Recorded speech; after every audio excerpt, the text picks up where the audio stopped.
하나님 아버지, 오늘도 새로운 하루를 주셔서 감사합니다. 우리의 삶의 환경이 어렵고 힘들고 고난이 있다 하더라도 날마다 감사하며 살게 하여 주옵소서. 남 탓하거나 불평하지 않게 하시고 원망하지 않게 하옵소서. 사는 삶 자체가 다 행복이며 기쁨이 넘치는 삶이 되게 하옵소서. 예수님의 이름으로 기도하옵나이다. 아멘.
기도로 여는 하루, 수지 기쁨의 교회를 섬기는 김원태 목사입니다.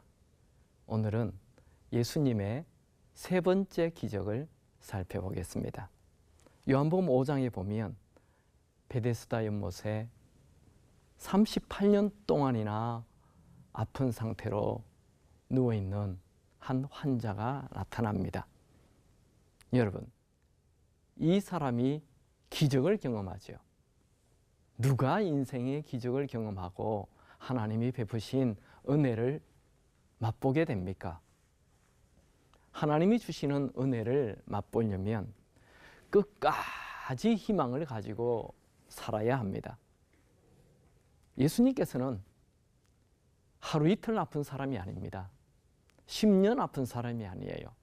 38년 동안 아픈 사람에게 나타나셨어요. 그리고 곧바로 치유해 주지 않았습니다. 그리고 하신 말씀은 네가 낫기를 원하느냐? 이렇게 물었어요.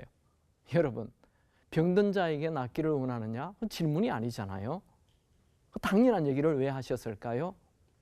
38년 동안 아프다 보니 그 이제 낫고자 하는 마음, 그게 체념이 된 것입니다.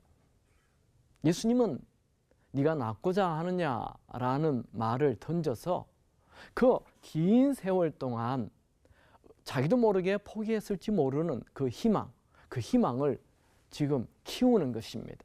희망의 싹이 피게 하는 것입니다. 예수님은 이 사람에게 지금 희망을 가지라 말씀하고 있는 것이죠. 여러분, 아무리 이 병이 오래되었다 하더라도 포기하지 마십시오. 아무리 오랫동안 어떤 문제에 중독이 되었다 하더라도 포기하지 마십시오. 나는 이제 틀렸어. 더는 견딜 수 없어. 하며 백기를 들지 마십시오. 우리는 패배자가 아닙니다. 내 안에 예수님이 계시기에, 이 온 우주를 창조하신 하나님이 계시기에 승리자로 살아야 하는 것입니다. 절대로 우리 하나님은 우리가 패배자로 실패자로 인생 살도록 창조하지 않았어요. 하나님이 우리를 창조하셨을 때는 우리를 통해 하나님의 뜻이 드러나기를 원하셔서 우리를 창조하신 것이죠. 그래서 우리는 마지막 순간까지, 죽음의 순간까지 믿음, 소망, 사랑, 이 세 가지는 항상 가져야 합니다. 그 소망이 바로 희망이에요. 우리는 죽는 순간까지 희망 있어야 합니다. 인생의 최고의 적은 내 마음에 있다. 그런 얘기들 많이 하시지요. 정말입니다. 내 마음 포기하면 끝이에요. 마음만 먹으면 행복해질 수 있습니다. 마음만 먹으면 어떤 질병도 낫습니다. 마음만 먹으면 해처럼 환하게 밝은 얼굴로 살 수 있습니다. 고난이 계속되고 역경의 파도가 계속 밀려와도 내 안에 예수님이 계시기에, 이 온 우주를 창조하신 하나님이 계시기에 나는 이 파도, 이 고난의 파도, 이 역경의 파도 나는 이긴다 라고 생각하고 희망 가져야 합니다. 예수님은 이 38년 된 환자에게 내가 낫기를 원하느냐 이렇게 물으시고, 그러자 이 38년 된 환자의 대답이 어떻습니까? 요한복음 5장 7절에 보면 병자가 대답하여 주여 물이 동할 때에 나를 못에 넣어줄 사람이 없어 내가 가는 동안에 다른 사람이 먼저 내려가나이다. 그는 아직 희망은 있어요. 낫고자 하는 희망은 있어요. 그런데 지금 남 탓하고 있는 거죠. 내가 낫기 원해요. 근데 내가 지금 물이 동할 때 뛰어 들어가야 되는데 내가 가기 전에 남이 먼저 가버립니다. 이런 지금 주변 사람들을 원망하는 것입니다. 그의 입술에는 지금 원망과 남 탓이 가득 차 있어요. 우리 주변에도 그런 사람 많죠. 다 환경 탓해요. 남 탓해요. 그래서 자기가 불행하다는 거죠. 부모 잘못 만나서, 남편 잘못 만나서, 자식 잘못 낳아서, 직장 상사 잘못 만나서, 돈이 없어서, 그저 주변 탓하고 불평하고 원망하는 이 약간 부정적인 사람들 그냥 가득해요. 우리는 남 탓하지 않겠다, 주변 환경 탓하지 않겠다, 이런 결심을 해야 합니다. 불평이 여러분에게 떠나가게 되기 바랍니다. 남 탓하는 그런 마음 떠나가게 되기 바랍니다. 여러분 안에 있었던 슬픔, 이 사람 같으면 38년 동안 그 질병, 그런 것 남 탓하지 말고 지금 내 앞에 나타나신 예수님을 보아야 합니다. 근데 그걸 보지 못하는 게 정말 안타까운 일이죠. 그래서 예수님께서 이 남 탓하고 있는 이 베데스다 연못에 38년 된 이 환자를 향하여 예수님이 이렇게 말씀하십니다. 요한복음 5장 8절 9절 예수께서 가라사대 일어나 내 자리를 들고 걸어가라 하시니 그 사람이 곧 나와서 자리를 들고 걸어가니라. 이날은 안식일이니. 여러분, 예수님의 얘기는 그 남 탓하고 있는 그 사람을 향해 그만 남 탓하고 일어나라. 그리고 그 자리에서 모든 걸 들고 나가라. 이렇게 말씀하셨습니다. 여러분, 불평의 자리에서 나오십시오. 원망의 자리에서 나오십시오. 남 탓하는 자리에서 벌떡 일어나서 나오시기 바랍니다. 제가 LA 가서 어느 교회에서 집회를 하는데 그 이승복 박사라는 분이 휠체어를 타고 나와서 제 설교 전에 간증을 하는 걸 제가 들었습니다. 그는 8살 때 어린 시절 부모님을 따라 미국으로 이민을 왔어요. 그가 체조 선수가 되어서 고등학교 시절에 전 미국의 대표 선수가 되고 금메달감이었어요. 그리고 미국의 명문대학에서 스카우트 제안을 받았습니다. 1983년 7월 5일 그의 나이 18살 때 공중 회전 연습을 하다가 그만 떨어지면서 목뼈가 부러져서 사지마비가 되어버렸어요. 정말 청천벽력 같은 그런 불행이 그에게 닥친 것입니다. 성공을 기다리던 그 장밋빛 인생이 그냥 순식간에 산산조각이 난 것입니다. 그가 쓰러지는 순간 하늘에 God, God이라는 단어가 보였습니다. 그는 자신의 힘으로만 살려고 하는 그에게 하나님을 이제 의지하고 살라라는 그런 메시지처럼 들렸습니다. 평생 휠체어를 타고 살아야 합니다. 이제 손이 구부러지지 않아요. 이렇게 손가락이 움직이지 않아요. 처음에는 왜 나에게 이런 일이 생겼느냐? 분노가 일어났어요. 절망감이 밀려오고 패배감이 밀려왔습니다.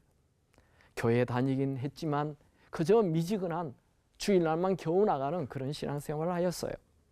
그때 그가 다친 이후에 렐이라는 선교사를 만나서 창조주 하나님과 예수님의 십자가와 복음을 들었어요.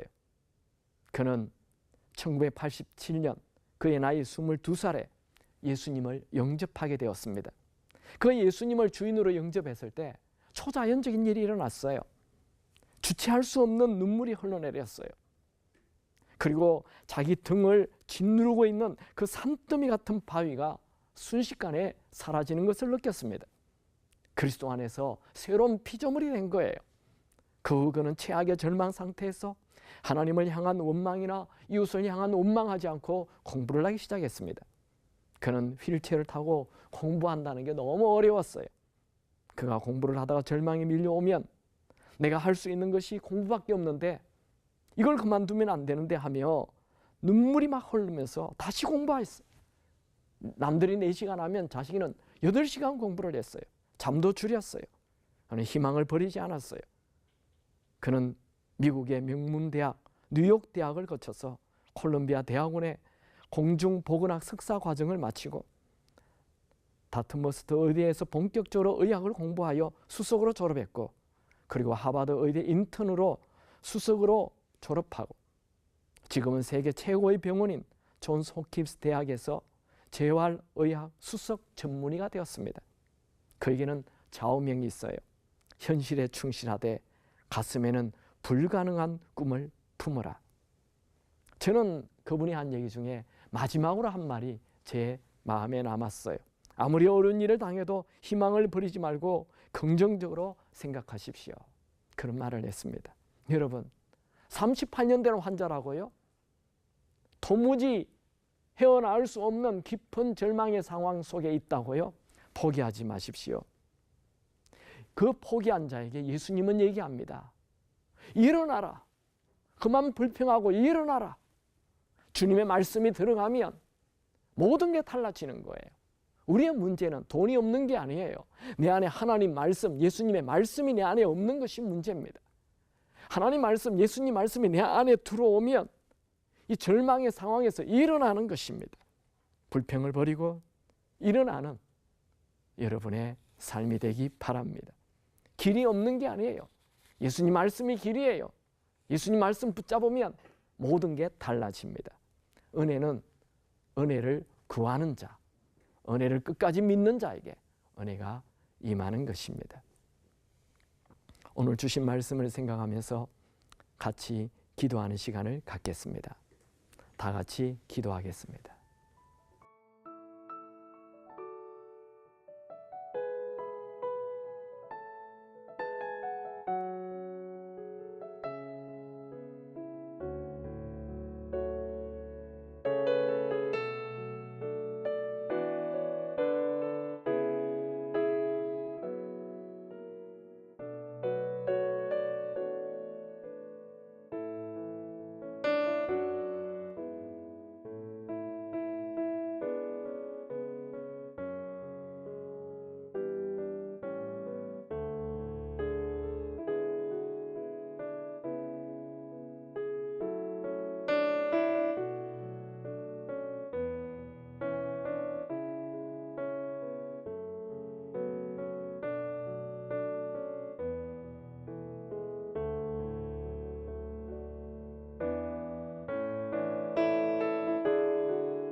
하나님 아버지, 38년 된 환자에게 오셔서 일어나라 주님께서 말씀하시는데, 지금 내가 이 38년 된 환자처럼 혹시 어려움 속에 있습니까? 그런 분이 있습니까? 그런 분이 예수님 말씀을 붙들고 일어나게 하여 주옵소서. 다시 희망 가지게 하여 주옵소서. 열정 가지게 하여 주옵소서. 매일 주님이 주시는 이 소중한 하루를 열정적으로 사는 우리 모두가 되게 하옵소서. 예수님의 이름으로 기도하옵나이다. 아멘.